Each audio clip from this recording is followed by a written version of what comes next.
Muy buenos días, nosotros somos estudiantes de la licenciatura en lenguas extranjeras con énfasis en inglés en un minuto.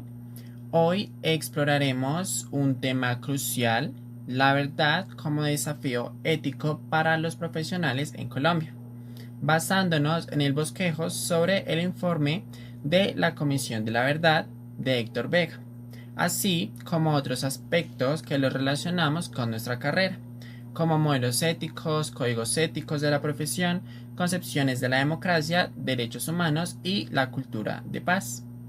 Respecto al informe de la Comisión de la Verdad, presentado en 2022, es un esfuerzo histórico para esclarecer más de 60 años de conflicto armado en Colombia.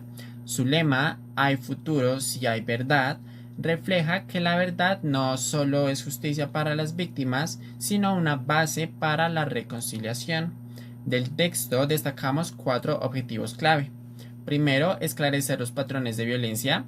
Segundo, reconocer a víctimas y responsables. Tercero, promover convivencia mediante diálogo. Y cuarto, garantizar la no repetición. Además, el informe recoge testimonios desgarradores como los de niños reclutados, mujeres violentadas y comunidades étnicas invisibilizadas. Su enfoque multidisciplinar con capítulos territoriales de género y exilio evidencia que la verdad es un proceso colectivo, no solo un documento. Buenos días, soy Jimena y voy a hablar sobre modelos éticos y códigos éticos de la profesión. Los modelos éticos, como profesionales, enfrentamos dilemas éticos donde la verdad es central. Nosotros como grupo analizamos tres modelos éticos: la ética deontológica, ética utilitarista y ética del cuidado. Ética deontológica: actuar por deber, siguiendo normas universales como el no mentir. La ética utilitarista busca el mayor bien para el mayor número de personas o cierta comunidad, incluso si esto implica omitir verdades dolorosas. Y para un profesional colombiano esto implica tomar decisiones que beneficien a la comunidad, incluso en contextos de conflicto o desigualdad. La ética del cuidado prioriza relaciones y contextos, como escuchar a las víctimas del conflicto.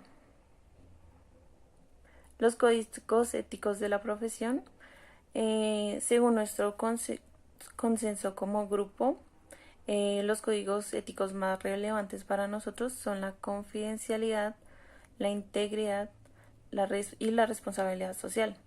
La confidencialidad, por ejemplo, con médicos y abogados, cuando hay límites respecto a los riesgos para otras personas. La integridad, por ejemplo, ingenieros y periodistas, al no falsificar datos. Y responsabilidad social, como educadores, trabajadores sociales, al momento de denunciar violaciones de derechos humanos. Estos principios guían nuestra labor hacia la verdad y la justicia.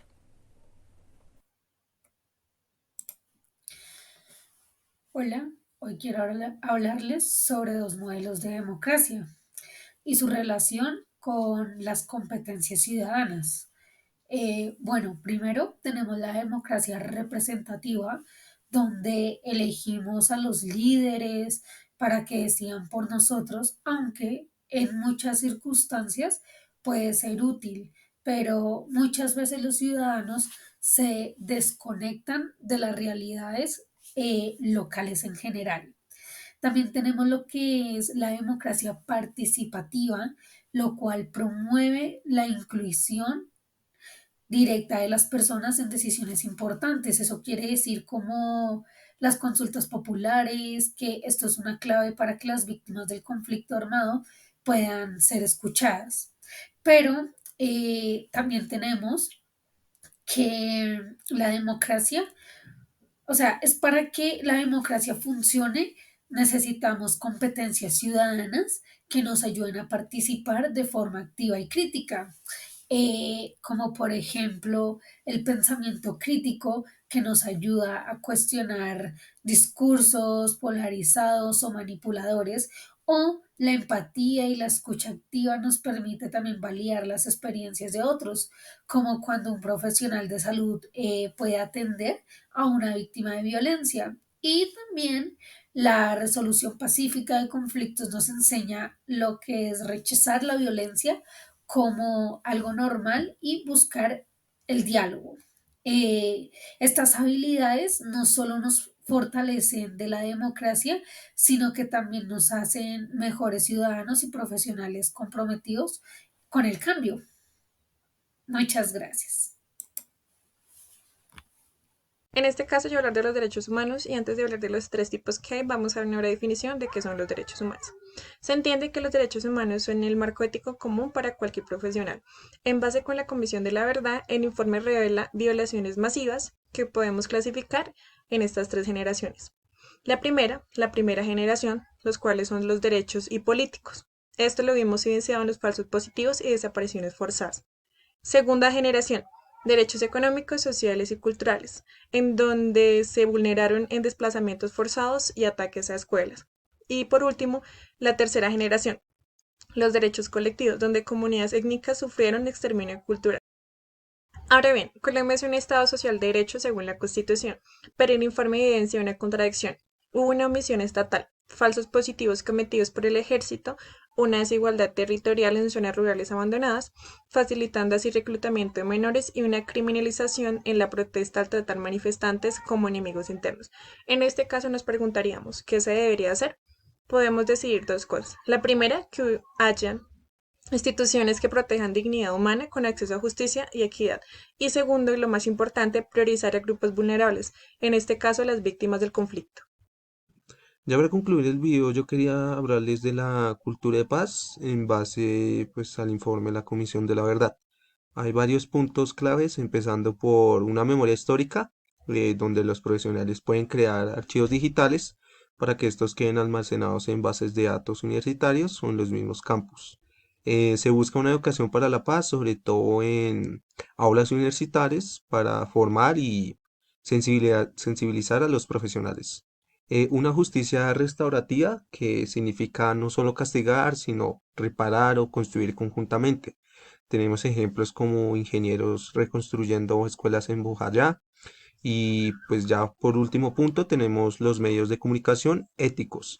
Lo que se busca con esto es evitar un lenguaje que estigmatice, cuando vemos en noticias que a muchas manifestantes o algunas personas los llaman vándalos por el simple hecho de salir a marchar o luchar por los derechos básicos que se merecen. Y ya como una conclusión final, el informe de la Comisión de la Verdad nos deja una lección clara. La verdad no solo es un relato del pasado, sino un compromiso ético con el futuro. Como profesionales debemos usar nuestras competencias ciudadanas para amplificar las voces silenciadas por la guerra. Los derechos humanos son nuestro marco irrenunciable. Recordemos que detrás de cada cita hay rostros, historias y sueños truncados.